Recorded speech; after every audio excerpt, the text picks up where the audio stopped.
घने जंगलों से घिरा हुआ एक छोटा सा कस्बा था, राजपुरा।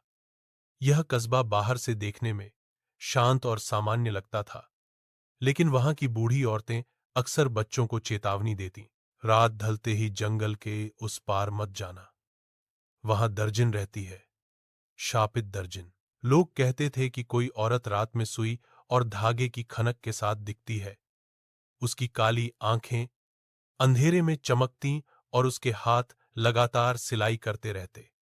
जिसने भी उसकी झलक देखी, कभी सही सलामत वापस नहीं लौटा। दर्जन कौन थी? बहुत बरस पहले उसी कस्बे में एक नामी दर्जन रहती थी, सरोजिनी।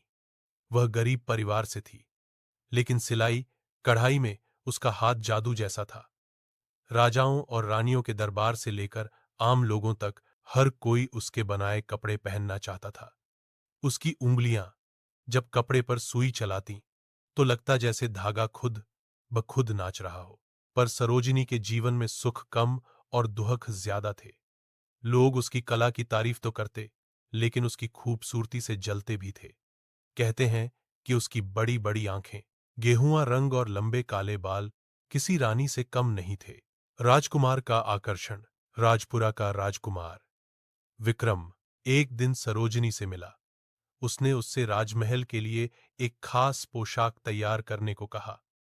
धीरे धीरे राजकुमार को सरोजिनी से प्रेम हो गया, मगर यही प्रेम उसकी बर्बादी का कारण बना। राजमहल की रानी, जो पहले से ही विक्रम से ब्याह तय कर चुकी थी, सरोजिनी से जलने लगी।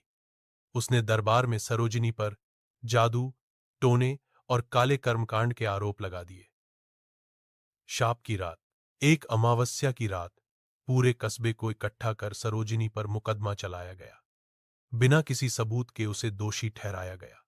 कस्बे वालों ने उसे गांव के बाहर उस वीरान हवेली में बंद कर दिया, जहां से कोई लौटकर नहीं आता था। लेकिन सरोजिनी चुप नहीं रही। उसने अपनी अंतिम सांस लेने से पहले कस्बे को शाप दिया, जिसने मेरी सिलाई, मेरी कला और मेरे प्रेम को कलंकित किया, वह चैन से कभी न जी पाएगा। मेरी सुई और धागा अब सिर्फ कपड़े नहीं, आत्माएं सी लेंगे। जो भी मेरी सिलाई का शिकार बनेगा, उसकी आत्मा हमेशा हमेशा के लिए मेरी होगी।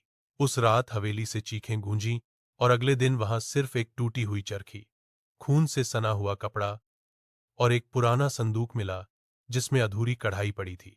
हवेली का रहस्य। तब से लोग कहते हैं कि हवेली में रात को सिलाई की आवाजें आती हैं। हवा में सुई के चलने की चिक चिक गूंजती है। कभी कभी कोई लाल धागे का गुच्छा रास्ते में दिखता है, और जिसके हाथ वह धागा लग जाए, वह धीरे धीरे गायब हो जाता है। कई बरस बीत गए, लेकिन शाप का असर खत्म नहीं हुआ। गांव में जब भी कोई दर्जन लड़की सिलाई सीखने लगती, वह या तो अचानक बीमार पड़ जाती या रहस्यमयी मौत का शिकार हो जाती। नई शुरुआत। कहानी की असली शुरुआत तब होती है जब कस्बे में एक नई लड़की आती है, अन्विता। अन्विता आधुनिक और जिज्ञासु स्वभाव की थी। उसे लोक कथाएं और रहस्य बहुत पसंद थे। उसने गांव की औरतों से शापित दर्जन की कहानी सुनी, तो उसने तय किया कि वह सच और झूठ की परतें खोलेगी। उसने कहा, अगर यह सिर्फ कहानी है तो डर कैसा, और अगर सच है तो मुझे जानना होगा कि यह दर्जन आखिर चाहती क्या है। एक रात वह अकेली ही लालटेन लेकर उस वीरान हवेली की तरफ निकल पड़ी। आसमान पर बादल छाए थे, हवा में सन्नाटा था और झिंगुरों की आवाज और तेज होती जा रही थी। जैसे ही अन्विता ने हवेली का दरवाजा खोला, एक ठंडी हवा का झोंका आया और उसकी लालटेन बुझ गई। अंधेरे में बस एक आवाज गूंजी, कौन है जो मेरी सिलाई को बाधित करने आया है? अन्विता का दिल जोर से धड़कने लगा, लेकिन उसने खुद को संभाला और धीरे से बोली, मैं जानने आई हूं कि तुम कौन हो और क्यों इस कस्बे को सताती हो। अचानक उसे लगा जैसे कमरे की दीवारें कपड़े से बनी हों, जिन पर लाल धागे से कुछ आकृतियां उभर रही थीं, और बीच में एक परछाई बैठी थी, लंबी चोटी, हाथ में चमकती हुई सुई और चारों तरफ बिखरे धागे। वह थी शापित दर्जन।